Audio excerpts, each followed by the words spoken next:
Hey guys, it's Kaylee and welcome back to Hippie in a Suit, where I talk about sustainability because I dream of a world where we aren't dealing with countless crises at the exact same time. Hello my friends, I am back and I apologize for being radio silent for the last 2 months. The truth is there's just a lot going on right now. With COVID regulations loosening, I've had a ton of visitors passing through Switzerland. We've been bringing on a bunch of new team members at work. I've been dealing with a few hiccups on some personal projects, and honestly, I've just been trying to be outside and enjoy the amazing weather with my friends as much as possible. For transparency, I do plan to stay mostly off of YouTube until September because I'm heading to the south of France next week to do another intensive French course, but I will be back with SDGs 8 through 17 in the fall and lots of other great content coming your way.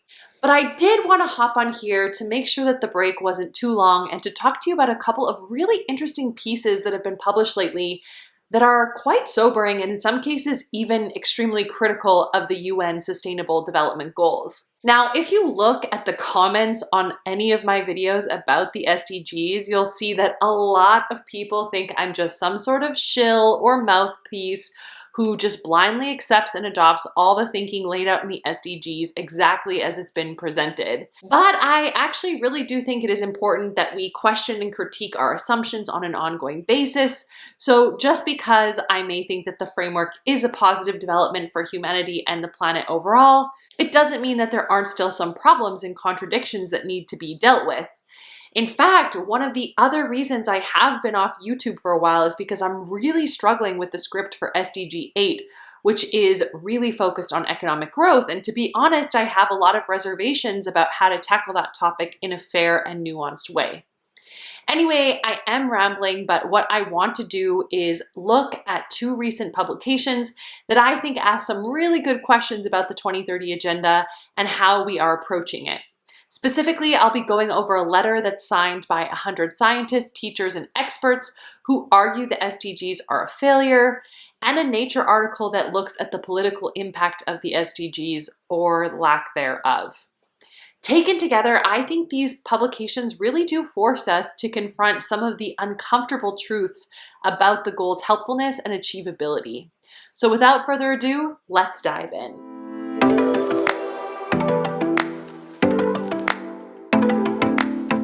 Okay, let's start with the most controversial piece first. On May 23rd, alongside a conference in Bali on disaster risk reduction, 100 academics from 37 countries published a letter titled, "People Will Suffer More If Professionals Delude Themselves About Sustainable Development," a letter to the UN.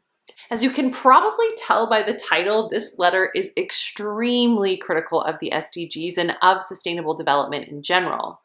It calls for an urgent refocusing of international aid and cooperation and states that failure to meet the SDGs is an indication of a more systemic problem. The authors of the letter critique capitalism and economic growth and say that the assumptions that underpin the SDGs are completely invalid. They argue the SDGs are a failure because they are based on capitalism, which requires economic growth to lift people out of poverty. They also state that little progress has been made and in some cases it has even regressed. They ask the UN to drop the redundant and unhelpful ideology of sustainable development and instead enable communities to become more resilient locally. They also call for more localized trade and energy production alongside equitable degrowth for wealthy economies. Now, while I think a number of these points are valid and that we should all be quite critical of capitalism and unfettered economic growth, I do think the letter is very black and white and has a bit of a throw the baby out with the bathwater vibe. It also misses some pretty important factors that we need to consider when looking at how we're progressing on the goals. While the letter does make brief mention of the pandemic and alludes to climate change, it makes zero mention of the multiple conflicts that we're facing right now. Much of the regression we see on progress towards the SDGs can be attributed to these three factors, so a more complete analysis would show that these shocks to the system are putting us in negative feedback loops that make it harder and harder to achieve sustainable development. I do think capitalism has a role to play in this, and localization could be one of the potential solutions, But I don't think those assertions mean that we should throw out the SDGs completely. If anything, I think having a set of goals we can collectively aspire to and a common language that can be employed across all sectors of society is extremely helpful. So what I'm ultimately saying is, while I may agree with some of the points around more measured and intentional growth and capitalism needing a rethink, I don't think the right conclusion to draw is that we should abandon the principle of sustainable development.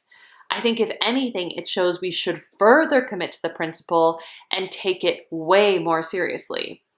Which is a perfect segue into the next publication I want to talk about, which is an article published in Nature on June 20th called Scientific Evidence on the Political Impacts of the Sustainable Development Goals. So this piece is specifically looking at if the SDGs have actually led to transformative political change.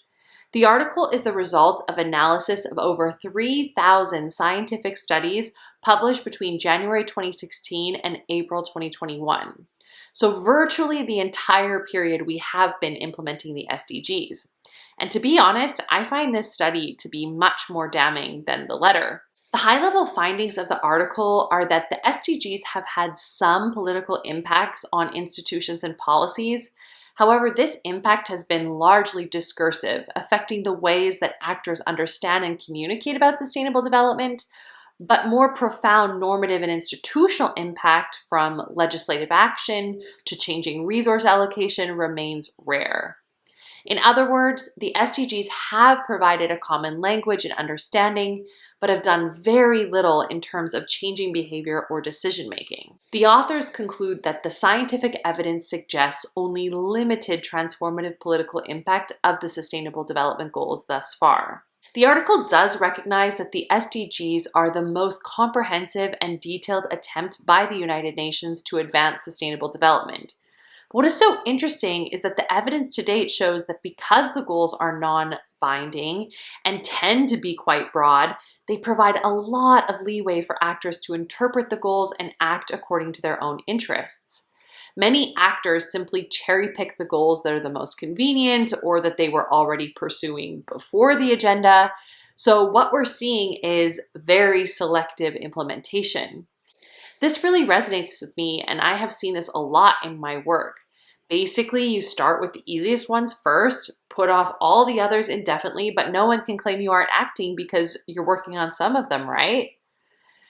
I mean, there are a few bright spots though. The paper does find that cities have been more pioneering and progressive than national governments, and that the SDGs have been effective in getting corporations interested in participating. But of course that this should be approached with caution, as there is a high level of risk around SDG washing. The article also assessed the realism of having such a huge and all-encompassing framework. It found that some academics see synergies among the SDGs as an opportunity for more holistic policy, while others think that there are inherent trade-offs in the 2030 Agenda that are too neglected in the academic research and require a lot more attention. The article also points out that there are a number of practical barriers that still exist to integrating the SDGs into political and administrative systems, including cumbersome bureaucracies, lack of political interest, short-term political agendas, and waning ownership over the SDGs, all of which I have definitely seen firsthand, and I'm sure you all have as well. I have spoken a little bit about the Leave No One Behind principle on this channel, but the study finds limited evidence that it is being implemented at all. In fact, the authors state that internationally there is no evidence that adoption of the SDGs has advanced the position of the world's most vulnerable countries in global governance and global economy.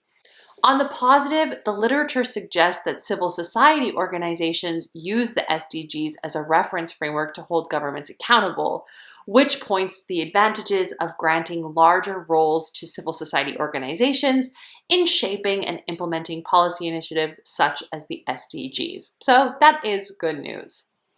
And similar to the first letter, this article also raises concerns about capitalism, consumption, and economic growth. The authors found that there are indications that the lack of ambition and coherence results partially from the design of the SDGs themselves.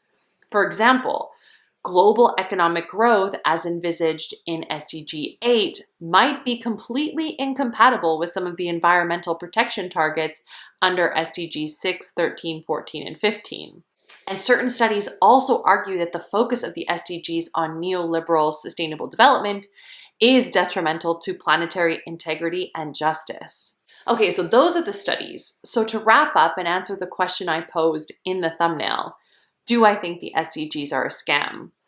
No, I definitely would not use that word. I think the 2030 Agenda is a very well-intentioned framework that has a lot of value in making clear what areas of society need the most action. It's also groundbreaking in its ability to get wide-scale buy-in the way that it did. However, I think both of these publications I spoke about today really point to just how difficult it is to make systemic change, especially in politically motivated institutions. I think these critiques should make us call into question the approach we take to large-scale systems change. Is non-binding enough? And do we even have another realistic option to that approach? Is the agenda just too big that it allows for selective implementation? Would it be better to have something more narrow to rally behind? Would a narrow approach leave too many people out? Do we risk these types of frameworks becoming PR tools rather than instruments of change? Should we be satisfied with some change, or should we be militant in always demanding better? I think we can say now that there is virtually no way that we will achieve the SDGs by 2030. And as sad as I am to say that, I think we all know that true change takes a very long time. Unfortunately, time is not on our side, so the best thing we can do is learn from these experiences and continue to iterate. Let's not throw the baby out with the bathwater, but let's not be complacent either. And that's it. That's all I have for you today. As always, thank you so much for being here.